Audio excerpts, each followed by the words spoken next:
जय हिंद। एक और दिन एक और आईपीओ। जीएनजी इलेक्ट्रॉनिक्स करके कंपनी है भैया जो अपना आईपीओ ला रही है। अब हमें ये देखना है कि भैया एज ए इन्वेस्टर हमें भैया इसके साथ अपने तार जोड़ने हैं या फिर नहीं जोड़ने हैं।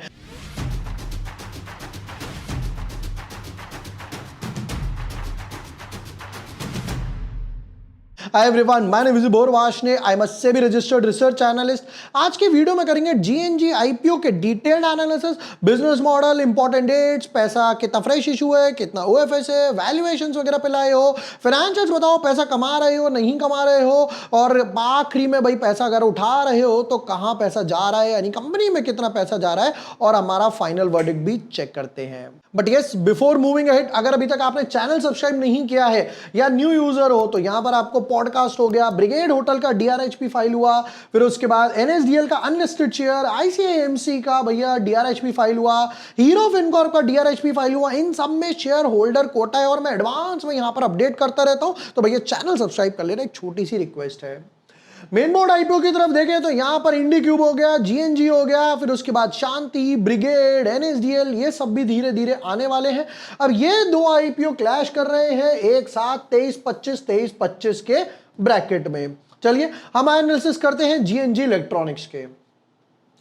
Incorporated in 2006, एक सेकेंड, चलो ठीक है। Incorporated in 2006, GNG Electronics Limited offers refurbishing services for laptops, desktops, ICT devices, both globally and in India. The company has a significant presence across India, USA, Europe, Africa और UAE, जिसके brands अब electronic बाजार के नाम से cell करते हैं, offering sourcing to refurbishment to sales and after sale services to providing warranty।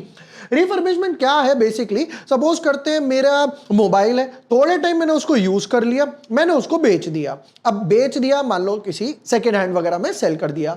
अब ये क्या करते हैं, उसको खरीदते हैं, चेक करते हैं कि भाई उसमें स्क्रैचेस वगैरह तो नहीं है, पार्ट्स वगैरह तो कोई खराब नहीं है, उसको वापस से नया बनाते हैं उसको ठीक करते हैं और सेकेंड हैंड में सेल कर देते हैं, राइट। तो बीच का मार्जिन है वो इनकी इनकम हो गई। सपोज जैसे मैं स्टार्टिंग से ही समझा देता हूं, 4,000 रुपए का इन्होंने मोबाइल खरीदा, करने कराने में इनके सपोज करो 800 रुपए आ गए, तो ये 4800 इनकी कॉस्टिंग वगैरह हो गई।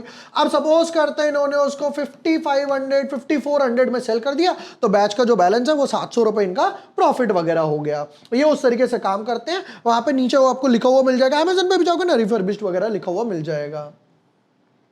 The company offers other value-added services such as IT, AD and e-waste management services। ये बहुत अच्छी चीज है भैया आज के जमाने में।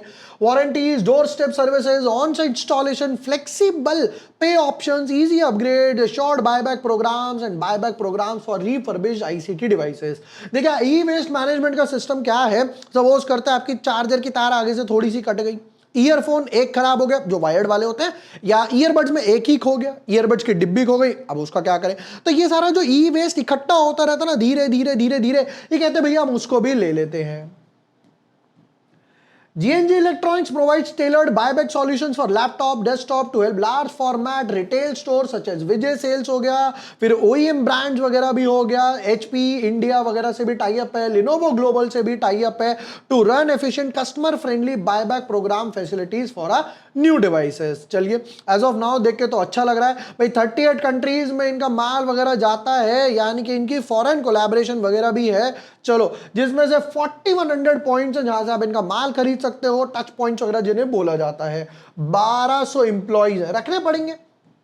क्यों रखने पड़ेंगे? अभी मैंने मोबाइल का एग्जांपल दिया, तो आप एक्सपेक्ट कर रहे हो आप भाई दिन के 500 100 1000 मोबाइल खरीद रहे हो, तो वो एक बंदा तो ठीक नहीं करेगा, आपको इंजीनियर्स रखने पड़ेंगे ना, जो आएगा चेक करेगा पूरा डिवाइस वगैरह, इसमें क्या खराब है, सॉफ्टवेयर खराब है, हार्डवेयर खराब है।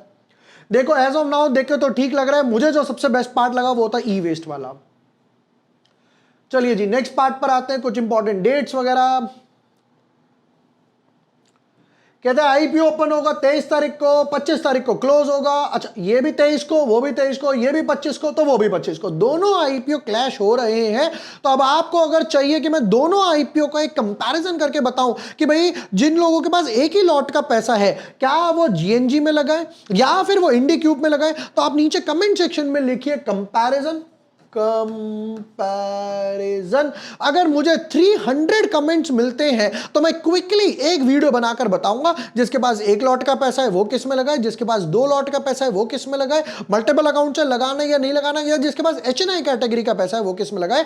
तो आपको यहां पर कमेंट करना है कंपैरिजन। या 23 तारीख को आईपीओ ओपन होगा, 25 को क्लोज होगा, 28 तारीख को अलॉटमेंट आएगी, 29 को यहां पे शेयर्स और 30th को लिस्ट होगा। IndiCube भी 30th को लिस्ट होने वाला है। चलिए जी नेक्स्ट पार्ट पर आते हैं।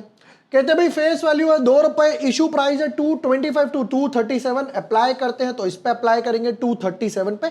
63 शेयर्स का यहां पर इन्होंने एक बंडल बनाया हुआ है। यहां पर देखते हैं जरा वैल्यूएशंस वगैरह को। चलिए कहते हैं भाई face value 2 rupees, issue price 225 237, what, उसका भी 237, उसका भी 237, लॉट साइज 63, लॉट बिल्कुल सेम टू सेम, बढ़िया। 237 63 237 63। नेक्स्ट पार्ट पर आते हैं।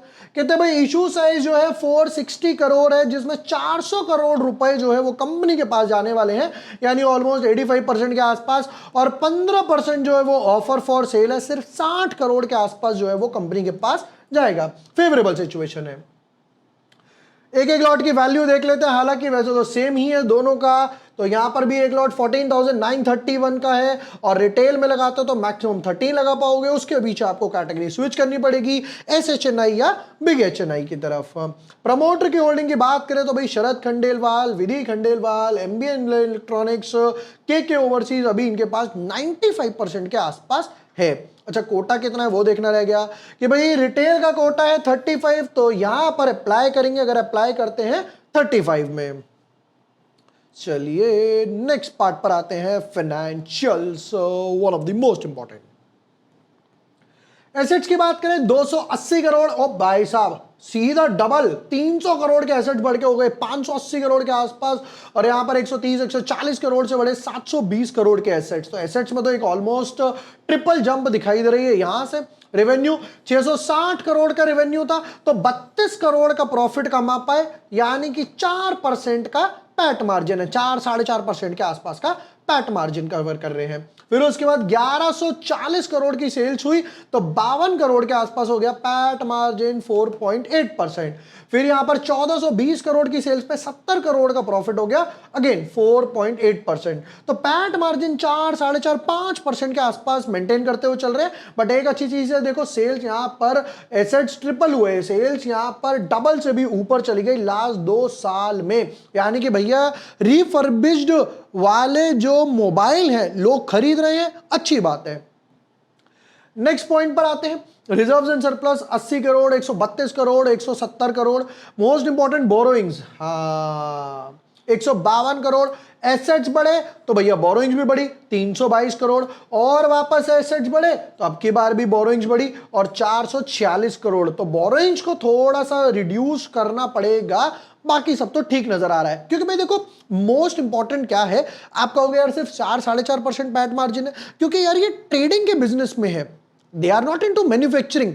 मैन्युफैक्चर थोड़ी कर रहे हैं बैठ के, खरीदते हैं भैया, सैलरी दोगे जो इंजीनियर ठीक कर रहा है, पार्ट्स लगाओगे, फिर उसको बेचोगे। बंदा कहता है भैया 40,000 का नया मोबाइल है, आप मुझे 28 का बेच रहे हो सेकेंड हैंड, तो आप इतने हैवी प्राइसेस पे नहीं बेच सकते ना।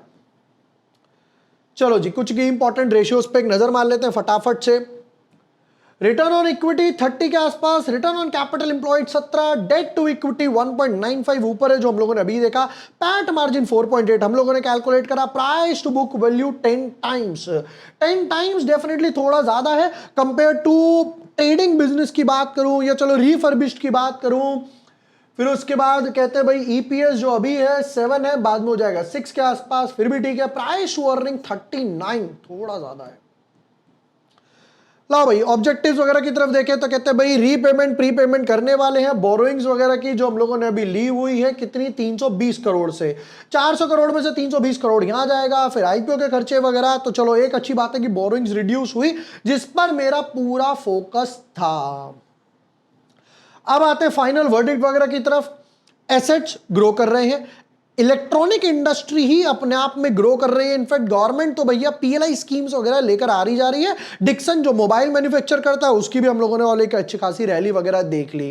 अब यहां पर मेजॉरिटी पैसा कंपनी के पास जा रहा है, जिससे वो डेट रिड्यूस करेगी तो EBITDA अच्छा, in fact I should say PAT अच्छा होगा, तो यानी कि वो पैट मार्जिन आगे जाके इंप्रूव हो जाएंगे। अब लॉन्ग टर्म वाले अप्लाई कर सकते हो, शॉर्ट टर्म वाले, लिस्टिंग गेन वाले भी अप्लाई कर सकते हो। ओवर सब्सक्रिप्शन लिस्टिंग गेन की बात करूं, यहां पर somewhat around 30 times over subscription में एक्सपेक्ट करने वाला हूं। लिस्टिंग गेन की बात करूं तो लिस्टिंग गेन में 15 से लेकर 25% के आसपास लिस्टिंग गेन वगैरह एक्सपेक्ट करूंगा। तो इसके लिए आपको रिटेल के मल्टीपल डीमैट अकाउंट से अप्लाई वगैरह करना पड़ेगा, क्योंकि भाई अच्छा खासा ओवर सब्सक्रिप्शन एक्सपेक्ट है, कंपनी प्रॉफिट में है, मार्जिन मेंटेन करते हुए चल रही है, ये सबसे बेस्ट पार्ट था। तो गाइज ये थे जीएनजी इलेक्ट्रॉनिक्स आईपीओ के डिटेल्ड एनालिसिस एंड यस, अगर आपको कंपैरिजन चाहिए दोनों आईपीओ के बीच में तो आप कमेंट सेक्शन में लिखिए कंपैरिजन, मैं आपको बनाकर देने वाला हूं एक बढ़िया सा कंपैरेटिव वीडियो 1 लॉट और 2 लॉट वालों के लिए। वीडियो पसंद आया हो, यूजफुल लगा हो, share with your friends, like and subscribe. Thank you for watching the video, lots of love.